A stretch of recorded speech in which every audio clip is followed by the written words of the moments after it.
Hello, everyone. Welcome to episode 2 of Have a Cup of Johanny. This is my third time trying this. That's why I'm a little giggly right now. But today we're going to discuss hypocrisy in today's day and age, which is nothing new, especially with the current climate in the United States and everything that we're going through. So, as y'all know, if you've seen the news, which I'm sure you have, there's been another shooting, and then there's been another vigilante shooting as well. And what sickens me, and again, I try to stay away from Facebook because it's the worst of all social medias. And I've tried to do good, but when I read the comments, it's something that it erases my anger, I should say. And the excuses that we make for the two murders are just ostentatious. When it comes to the kid Kyle, we want to urge others to look at how he was provoked. And while we look at the shooting of Mr. Blake, then we want to urge others to look at the other side and see how he provoked the police for him to be shot 7 times in the back. And it's stupid. Again, for lack of a better word, it's stupid. Neither of them should have shot those people, period. And I wish we will stop making excuses for someone who is white and condemn the other one who is shot because he was black. That's the hypocrisy of it all. Black Americans should not have to jimmy rig their lives in order to survive the system. The system does not work. Therefore, the system needs to change. But it seems like we just been jimmy rigging this system. And when I'm talking about the system, I mean the mindset, the police processes that we have in place right now. Obviously, they're not working because now you are killing black people for no apparent reason other than you think they're more threatening than a white person. That right there tells you the system is not working. And when a system does not work, I hate to say it, but we got to start over. And I know a lot of people don't like the sound of that, don't want to start over because let's admit it, right? Who does? Who wants to scratch everything that they have done and start over? Not a lot of people, because not a lot of people embrace change.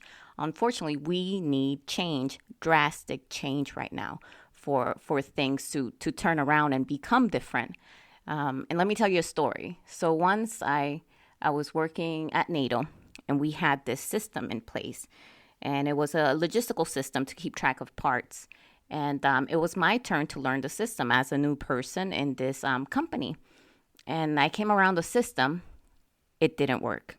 And I'll tell you why it didn't work. That's because the processes that were on the SOP, on the operating procedures, did not work the way that it was set out to work. But then someone came around and told me, no, you're doing it wrong. This is how you can do it. And then he did some extra coding, some turnaround work, some background information kind of thing to make it work. And I looked at him and I told him, the system does not work because you had to do these extra steps to make it work. Therefore, the system does not work. Long and behold, what I found out was that this guy was the one that put the contract in place for this system. And he became very friendly with the contractors for this system. So obviously, he had certain ulterior motives for why he wanted this system to work and why he made it work. For years since the system had been in place for, I want to say 2 years by the time I got there. And they've been jimmy rigging the system to make the system work for them and account for parts and all of that. Mind you, they were working harder, not smarter, and still paying the contract for this system, which to me, that's very dumb. But then again, I wasn't the one to put that contract in place. But see what I'm telling you? So if you can draw the parallel lines there, you can see how this one person, and this is just one person, one small aspect, made a system work that didn't exactly work. And then when somebody else comes in new, they don't understand it because the system didn't work in the first place. And this is what we're seeing here. We have people that have put a certain system in place that works for them.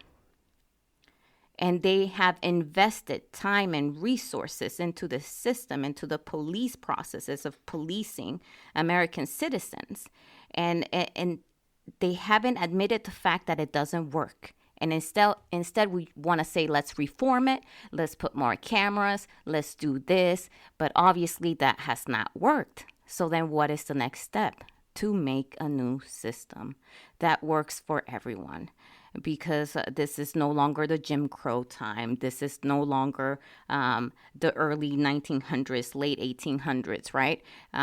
Where slavery was in place. And these police officers were another breed of the KKK clan, policing up runaway slaves. We're no longer there. But yet this system was created off of that. So since we know that, the system needs to be torn down and needs to be restarted. But a lot of people get triggered when it comes to that because they see their comfortness of something that they've known all their lives being threatened. And they don't want change because they don't like change.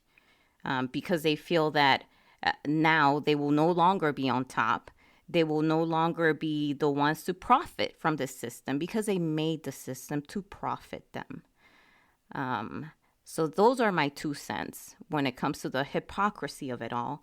And I wish we will stop making excuses for police officers, regular citizens who murder people. That's what they're doing. These are blatant murders, period. It's no self-defense going on. It's not justified. So let's stop making excuses for them and then just call it what it is. Racial murders.